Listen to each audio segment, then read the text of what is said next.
नमस्कार। चलिए आज हकीकत के ताने बाने में बुने एक ऐसे अजीब से कॉन्सेप्ट पर नजर डालते हैं जिसने आइंस्टाइन जैसे बड़े बड़े दिमागों को भी हैरान कर दिया था। ये एक ऐसी कहानी है जो हमारे यूनिवर्स की बुनियाद को ही हिला देती है। तो सबसे बड़ा सवाल यही था। दशकों तक साइंटिस्ट इसी एक पहेली में उलझे रहे।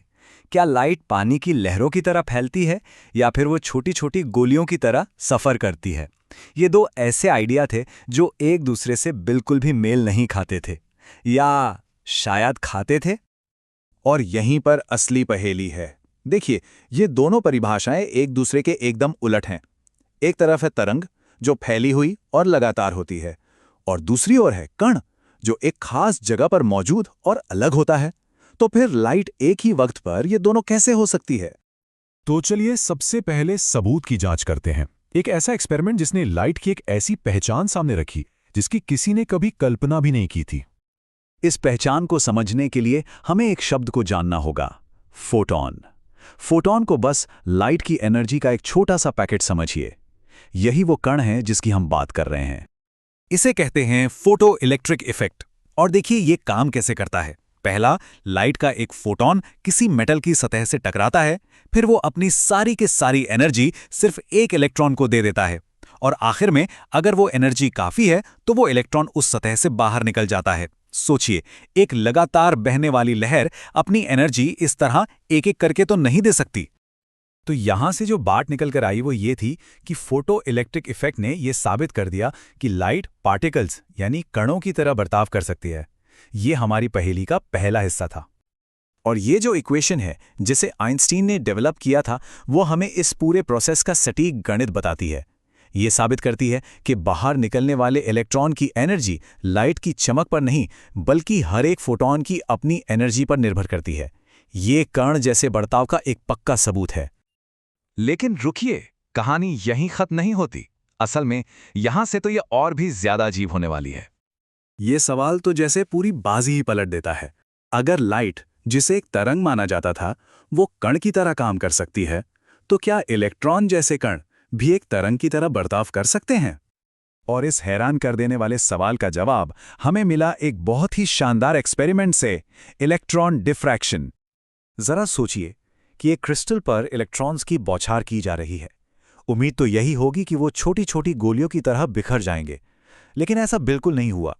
इसके बजाय उन्होंने एक पैटर्न बनाया, एक ऐसा पैटर्न जो सिर्फ तरंगे ही बना सकती हैं जब वो एक दूसरे से टकराती हैं। नतीजा बिल्कुल साफ था, कणों में भी एक तरंग वाली प्रकृति होती है। तो अब हमारे पास दोनों तरफ के सबूत हैं। तो फिर वो कौन सा नियम है जो इन दोनों अजीब बर्ताव को एक साथ जोड़ता है? ये एक बहुत बड़ी और शानदार सोच थी।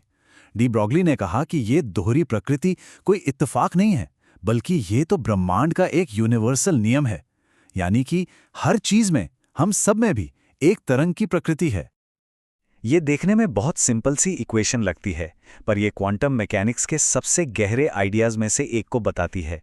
देखिए, बाईं ओर है लैम्डा यानी वेवलेंथ, जो पूरी तरह से एक तरंग की प्रॉपर्टी है, और दाईं ओर है पी यानी मोमेंटम, जो एक कण की प्रॉपर्टी है। ये इक्वेशन इन दो अलग अलग दुनियाओं के बीच एक पुल का काम करती है। और इस वेव पार्टिकल नेचर का, इस दोहरेपन का एक बहुत ही गहरा नतीजा भी है। ये इस बात पर एक लिमिट लगाता है कि हम यूनिवर्स के बारे में आखिर जान क्या सकते हैं। इसे कहते हैं अनिश्चितता का सिद्धांत। अब ये सुनने में भले ही कॉम्प्लिकेटेड लगे, पर इसे ऐसे समझिए जैसे एक ही समय में एक तस्वीर और एक वीडियो लेने की कोशिश करना।